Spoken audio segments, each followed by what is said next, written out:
Selamat pagi Bapak, Ibu, dan Saudara yang terkasih di dalam Tuhan Yesus Kristus.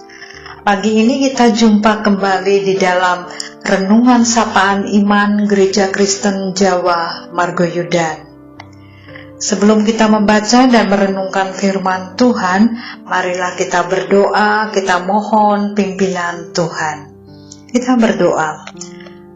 Bapa kami yang ada di surga, Bapa yang Maha Pengasih, Bapa yang Maha Penyayang, Bapa yang kami sembah dan kami muliakan di dalam nama Tuhan kami, Yesus Kristus. Kami mengucap syukur atas pimpinan dan penyertaan Bapa. Saat ini ya Bapa, kami menyambut firman-Mu yang akan kami baca dan kami renungkan. Kami mohon, buka hati dan pikiran kami, agar kami mengerti maksud firman Tuhan dan kami bisa melakukan di dalam kehidupan kami. Di dalam nama Tuhan Yesus kami berdoa dan mengucap syukur. Amin.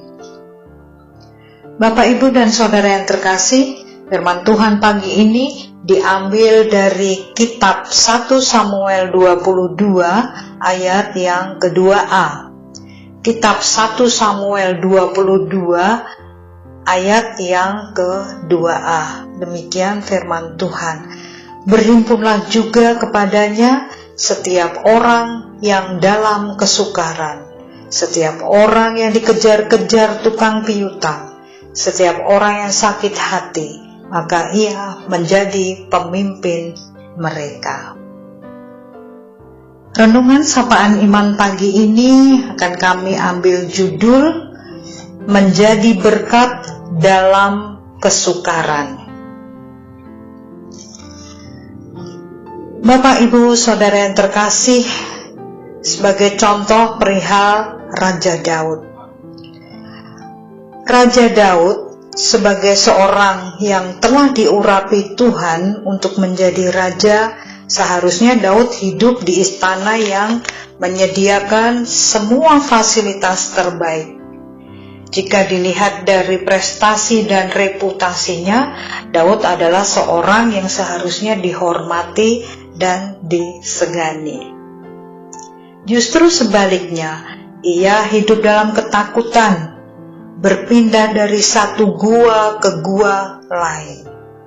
Sebagai manusia, Daud pun tidak lepas dari yang namanya pergumulan dan masalah.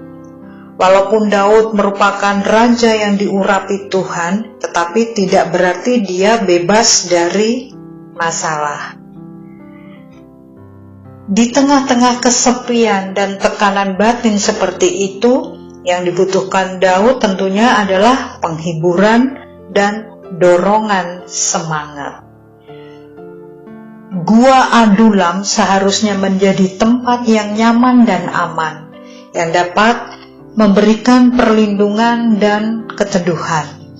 Namun justru Tuhan menghadirkan kepada Daud saudara dan keluarga, kemudian orang-orang yang penuh dengan masalah, yang mengalami kesukaran, dikejar piutang, sakit hati, dan sebagainya. Mungkin Daud berpikir, mengapa Tuhan mengirimkan orang-orang bermasalah ini, sedangkan hidupku sendiri dalam masalah? Di dalam Mazmur 57, Daud berdoa pada Tuhan untuk meminta pertolongannya dan meminta agar Tuhan mengirimkan utusan dari surga untuk menyelamatkan Daud. Sesungguhnya Tuhan memberikan pertolongan kepada Daud, meskipun yang datang bukanlah pasukan malaikat atau orang-orang kuat. Tuhan tidak menginginkan Daud tumbuh menjadi orang yang mengasihani diri sendiri. Sebaliknya, Tuhan mendidik Daud untuk lebih dulu memberikan penghiburan dan semangat kepada orang lain. Dari situlah pertolongan Tuhan bekerja. Ketika Daud menghibur mereka, penghiburan Tuhan mengalir kepadanya. Bapak, Ibu, Saudara yang terkasih, sikap Daud yang mau menerima sesamanya walaupun dirinya sendiri mengalami masalah membuktikan bahwa kasih dapat mengatasi permasalahan. Firman Tuhan mencatat bahwa pada akhirnya Daud menjadi pemimpin atas orang-orang bermasalah tersebut. Mengapa demikian? Karena Daud fokus kepada Tuhan, sehingga ia mampu mengatasi permasalahannya. Ketika kita fokus kepada Tuhan, kita dapat mengerti rencana Tuhan yang indah. Kita bisa melihat bahwa yang Tuhan izinkan terjadi dalam kehidupan kita akan mendatangkan kebaikan. Seseorang tidak mungkin menjadi pemimpin jika permasalahannya sendiri tidak sanggup diatasi. Ketika datang kepada Tuhan, fokus kepadanya dan berlindung kepadanya, maka masalah apapun tidaklah lebih besar daripada kuasanya. Di Gua Adulam, Daud belajar menjadi pemimpin. Dia mengikuti proses yang Tuhan berikan dan kemudian berhasil menjadi pemimpin sejati. Bapak, Ibu, Saudara yang terkasih, ketika menghadapi sebuah masalah yang pelik, kita cenderung mengasihani diri sendiri dan mencari perhatian dari orang lain. Bahkan seringkali kita dalam masalah, kita cenderung untuk tidak peduli dengan keadaan sekitar dan menjadi marah ketika sekitar kita tidak mengerti permasalahan pribadi kita. Seperti Daud, Tuhan menghendaki agar kita menjadi orang yang aktif untuk memberikan penghiburan kepada orang lain. Dari hal inilah Tuhan akan menghibur kita.